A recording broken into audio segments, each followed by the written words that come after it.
Hi hello ಎಲ್ರಿಗೂ ಸ್ವಾಗತ ಸುಸ್ವಾಗತ. ಆಸೆ ಧಾರಾವಾಹಿ ಸಂಚಿಕೆ ಏನಾಗಿದೆ ನೋಡೋಣ ಬನ್ನಿ. ನಿಮ್ಮೆಲ್ಲರ ಆಶೀರ್ವಾದ ಬಹಳಷ್ಟು ಮುಖ್ಯ. ಪ್ಲೀಸ್ ಸಬ್ಸ್ಕ್ರೈಬ್ ಮಾಡಿ, ಶೇರ್ ಮಾಡಿ, ಒಂದು ಲೈಕ್ ಕೊಡಿ. ಈ ಕಡೆ ಮೀನಾ ಹಿಂದಿನ ಈ ಒಂದು ಭಾಗವನ್ನು ಹಾಕಿದ್ದೇನೆ, ಅದರ ಒಂದು ಮುಂದುವರಿದ ಭಾಗ. ಮೀನಾ ಬಾರ್ಗೆ ಹೋಗ್ತಾಳೆ. ಬಾರ್ಗೆ ಹೋಗಿ, ಸರ್ ನಮಸ್ತೆ.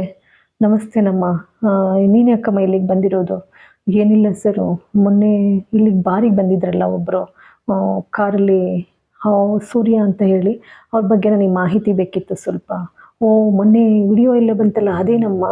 ಹೌದು ಸರ್, ನಮ್ಮ ಮನೆಯವರು ಹಾಗೆಲ್ಲ ಕುಡಿಯೋದೇ ಇಲ್ಲ, ಹಾಗೆಲ್ಲ ಅಪಪ್ರಚಾರ ಮಾಡಿ ನಮಗೆ ಆ ಕಾರೇ ನಮಗೆ ಜೀವನ, ಅದು ಬಿಟ್ಟರೆ ನಮಗೆ ಬೇರೆ ಜೀವನನೇ ಇಲ್ಲ. ಈ ಕಾರೆಲ್ಲ ಸೀಸ್ ಮಾಡಿಬಿಟ್ಟಿದ್ದಾರೆ. ಅದಕ್ಕೆ ಸರ್ ಅದ್ರ ಬಗ್ಗೆ ವಿಡಿಯೋ ಫುಟೇಜ್ ಇದ್ದರೆ ಅದನ್ನು ನೋಡಬೇಕಿತ್ತು ಸರ್ ಕ್ಯಾಮ್ರಾದಲ್ಲಿ.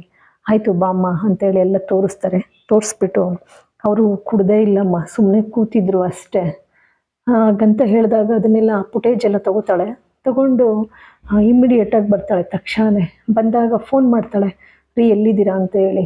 ನಾನು ಇಲ್ಲೇ ಸ್ಟೇಷನ್ ಹತ್ರ ಇದ್ದೀನಿ ಅಂದಾಗ ಅಲ್ಲಿಗೆ ರವಿನೂ ಕೂಡ ಬಂದಿರ್ತಾನೆ. ರವಿ ಜೊತೆ ಸೂರ್ಯ ಇದ್ದವನು, ಇನ್ನೇನಪ್ಪ, ಇನ್ನೇನು ರಾಧ ಅಂತ ಮಾಡ್ತಾಳೋ ಬಂದು, ಈಗಲೇ ನನ್ನ ಮೇಲೆ ಬೇಜಾರು ಮಾಡ್ಕೊಂಡವಳೆ ಅಂತ ಅಂದಾಗ ಅಷ್ಟರಲ್ಲಿ ಅವಳು ಕೂಡ ಬರ್ತಾಳೆ. ಬರ್ತಿದ್ದಾಗೇ ಬಂದು ಹಪ್ಕೊಂಡು ಅಳ್ತಾಳೆ. ನನ್ನ ತಪ್ಪಾಯ್ತು ರೀ. ಏನಮ್ಮ, ಏನಾಯ್ತಮ್ಮ ಮೀನಾ, ಏನಾಯ್ತು ಹೇಳು, ಯಾಕೆ ಹಿಂಗೆ ಅಳ್ತಾ ಇದೀಯಾ? ಏನಿಲ್ಲ ರೀ, ನಿಮ್ಮ ಬಗ್ಗೆ ನಾನು ತಪ್ಪಾಗಿ ಭಾವಿಸ್ಬಿಟ್ಟೆ. ನಾನು ನಿಮ್ಮನ್ನು ವಿಚಾರಿಸ್ದೆ, ಹಿಂದೆ ಮುಂದೆ ನೋಡಿದೆ, ನಾನು ಆ ಥರ ತಿಳ್ಕೊಂಡಿದ್ದು ತಪ್ಪಾಯ್ತು ರೀ. ನಿಮ್ಮದೇನು ತಪ್ಪೇ ಇಲ್ಲ, ಇದರಲ್ಲೆಲ್ಲ ಕಾಗೆ ಸುಪ್ಪಂದೆ ಕೈವಾಡ. ನೋಡಿ ಇದನ್ನೆಲ್ಲ ಬಾರ್ಗೆ ಹೋಗಿ ನಾನು ತೊಗೊಂಡು ಬಂದಿದ್ದೀನಿ ವಿಡಿಯೋ ಫುಟೇಜ್ ಎಲ್ಲ, ನಡೀರಿ ಹೋಗೋಣ ಒಳಕ್ಕೆ, ಸ್ಟೇಷನ್ ಒಳಕ್ಕೆ ಅಂತೇಳಿ ಹೇಳ್ತಾಳೆ. ಇದನ್ನು ಮೊದಲು ರವಿಯವರೇ ಇದನ್ನೆಲ್ಲ ಒಂದು ಆನ್ಲೈನಲ್ಲಿ ಒಂದು ವಿಡಿಯೋ ಮಾಡಿಬಿಟ್ಬಿಡಿ ಇದನ್ನು. ಆಯಿತು ಕುಡೀಲಿ ಮೀನವ್ರೆ ಅಂತ ಹೇಳಿ ಈಸ್ಕೊಂಡು ಸೂರ್ಯ, ಯಾಕೆಂದರೆ ಇದರಲ್ಲಿ ಕಷ್ಟಪಟ್ಟಿರೋ ನೊಂದಿರೋರೇ ಇದನ್ನು ಹೇಳಿದರೆ ಚೆನ್ನಾಗಿರುತ್ತೆ. ನಿನಗೆ ಏನೇನೆಲ್ಲ ಆಯಿತು ಅದನ್ನೆಲ್ಲ ಇದರಲ್ಲಿ ಹೇಳಿಬಿಡು, ನಾನು ವಿಡಿಯೋ ಮಾಡಿ ನಾನು ಎಲ್ಲ ಕಡೆಗೂ ಕೂಡ ಹಾಕ್ತೀನಿ ಅಂತ ಹೇಳ್ತಾರೆ. ಆನಂತರ ಸೂರ್ಯ ಎಲ್ಲ ವಿಚಾರನೂ ಕೂಡ ನಡೆದಿರ್ತಕ್ಕಂಥ ಎಲ್ಲ ವಿಷಯಗಳನ್ನು ಕೂಡ, ಅವ್ನ ಕಾರ್ ಸೀಸ್ ಆಗಿದ್ದು, ಅವನಿಗೆ ಎಷ್ಟು ಕಷ್ಟಪಟ್ಟ, ಅವನ್ನೆಲ್ಲ ಏನೇನೆಲ್ಲ ಅವಮಾನ ಆಯಿತು, ಅಲ್ಲಿ ಬಾರ್ನಲ್ಲಿ ಏನು ನಡೀತು ಎಲ್ಲವನ್ನೂ ಕೂಡ ಕೂಲಂಕುಷವಾಗಿ ಸಂಕ್ಷಿಪ್ತವಾಗಿ ಅದನ್ನು ವಿವರಿಸಿ ಹೇಳ್ತಾನೆ. ಆ ವಿವರಿಸಿ ಹೇಳಿದ ಮೇಲೆ ಆನಂತರ ವಿಡಿಯೋನ ಇಲ್ಲೂ ಕೂಡ ಇನ್ಸ್ಪೆಕ್ಟರ್ ಅದನ್ನೆಲ್ಲ ನೋಡ್ತಾರೆ. ಅಷ್ಟರಲ್ಲಿ ಮೀನಾ, ಸೂರ್ಯ, ರವಿ ಮೂವರು ಕೂಡ ಸ್ಟೇಷನ್ ಒಳಗಡೆ ಬರ್ತಾರೆ. ಸ್ಟೇಷನ್ ಒಳಗಡೆ ಬರ್ತಿದ್ದಾಗೇ ಸರ್ ನಮಸ್ತೆ ಅಂತ ಹೇಳಿ ಅಂತಾಳೆ ಮೀನಾ. ಜೊತೆಗೆ ಸೂರ್ಯನೂ ಕೂಡ ನಮಸ್ಕಾರ ಅಂತ ಹೇಳಿ, ಹೇ ಬಾಪ ಸೂರ್ಯ ಬಾಮ್ಮ ಕೂರಿಸ್ಕೊಂಡು, ಆನಂತರ ಒಳ್ಳೆ ಕೆಲಸ ಮಾಡಿದ್ಯಮ್ಮ, ನಾನು ಈಗ ತಾನೇ ವಿಡಿಯೋ ನೋಡ್ತಾ ಇದ್ದೆ, ಬೇಜಾರು ಮಾಡ್ಕೋಬೇಡಪ್ಪ, ನಾನು ಕೂಡ ಸರಿಯಾಗಿ ಆ ಸಂದರ್ಭದಲ್ಲಿ ವಿಚಾರಿಸ್ದೆ, ನಾನು ತಪ್ಪಾಗಿ ಭಾವಿಸ್ಬಿಟ್ಟೆ, ಬೇಸರ ಮಾಡ್ಕೋಬೇಡ, ಕೂತ್ಕೋ ಅಂತೇಳಿ ಕೂರಿಸ್ತಾರೆ. ಆನಂತರ ರವಿ ಇದ್ದವನು, ಏನಿಲ್ಲ ಸರ್, ನೀವು ಕುಡ್ದಿದ್ದೋ ಇಲ್ವೋ ಅಂತೇಳಿ ಟೆಸ್ಟ್ ಮಾಡಿಬಿಟ್ಟಿದ್ರೆ ಸಾಕಾಗ್ತಿತ್ತು, ಇದು ಇಷ್ಟೆಲ್ಲ ರಾಧ ಅಂತ ಆಗ್ತಾನೆ ಇಲ್ಲ. ಹೌದಪ್ಪ, ಆ ಕ್ಷಣದಲ್ಲಿ DIG ಅವರು ಎಲ್ಲ SP ಎಲ್ಲ ಫೋನ್ ಮಾಡಿಬಿಟ್ರು, ಇಮ್ಮಿಡಿಯೇಟಾಗಿ ಇದನ್ನು ಆ್ಯಕ್ಷನ್ ತೊಗೊಂಡು ಕಾರ್ ಸೀಸ್ ಮಾಡಿ ಅಂತ. ನಮಗೂ ಕೂಡ ಬೇಸರ ಆಗ್ಬಿಡ್ತು, ನಾವು ಹಿಂದು ಮುಂದೆ ನೋಡೋಕ್ಕೆ ಆಲೋಚನೆ ಮಾಡೋಕ್ಕೆ ಆಗಲಿಲ್ಲ.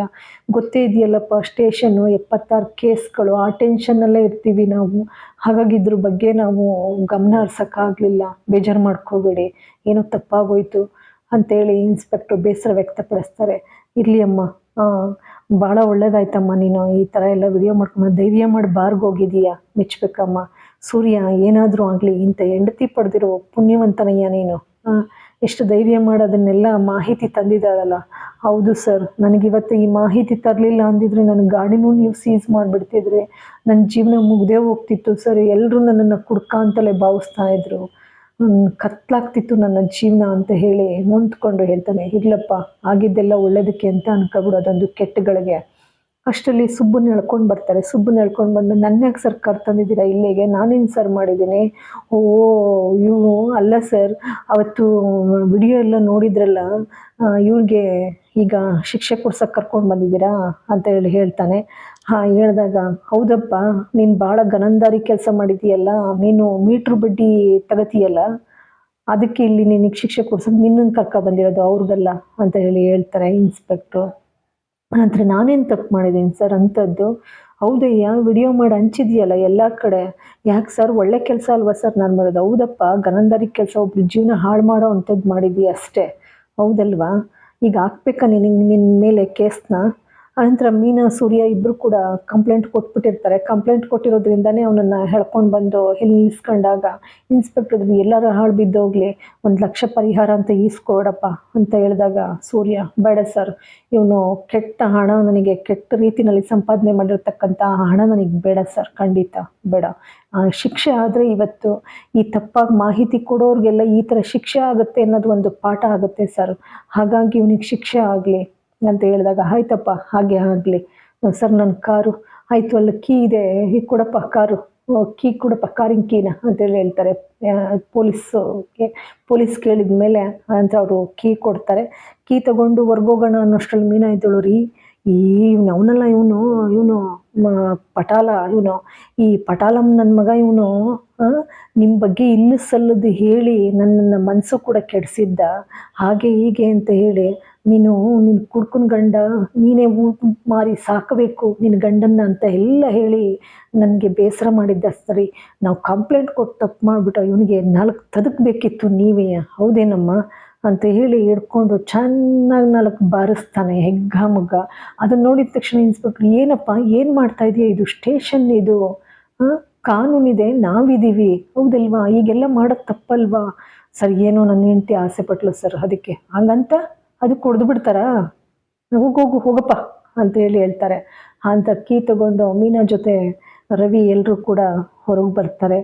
ತಪ್ಪಾಯಿತು ಸರ್, ತಪ್ಪಾಯಿತು, ಬೇಸರ ಮಾಡ್ಕೋಬೇಡಿ, ಇನ್ನೆಂದೂ ಕೂಡ ಈ ರೀತಿ ತಪ್ಪಾಗಿ ಭಾವಿಸೋದಿಲ್ಲ, ಹೌದಲ್ವಮ್ಮ, ನೀನೇ ನನ್ನನ್ನು ಅರ್ಥ ಮಾಡ್ಕೊಂಡಿದ್ದವಳು, ಹಾಗಿದ್ದಾಗ ನನ್ನನ್ನು ಅಷ್ಟೆಲ್ಲ ಅರ್ಥ ಮಾಡಿಕೊಂಡು ನೀನೇ ಈ ಥರ ಬೇಸರ ಮಾಡಿದೆ, ನನ್ನನ್ನು ಅರ್ಥ ಮಾಡ್ಕೊಳ್ಳಿಲ್ವಲ್ಲ ಅನ್ನೋದು ಭಾಳ ಬೇಸರ ಆಯಿತು, ನೋವಾಯಿತು ನನಗೆ ಅಂತ ಹೇಳ್ತಾರೆ.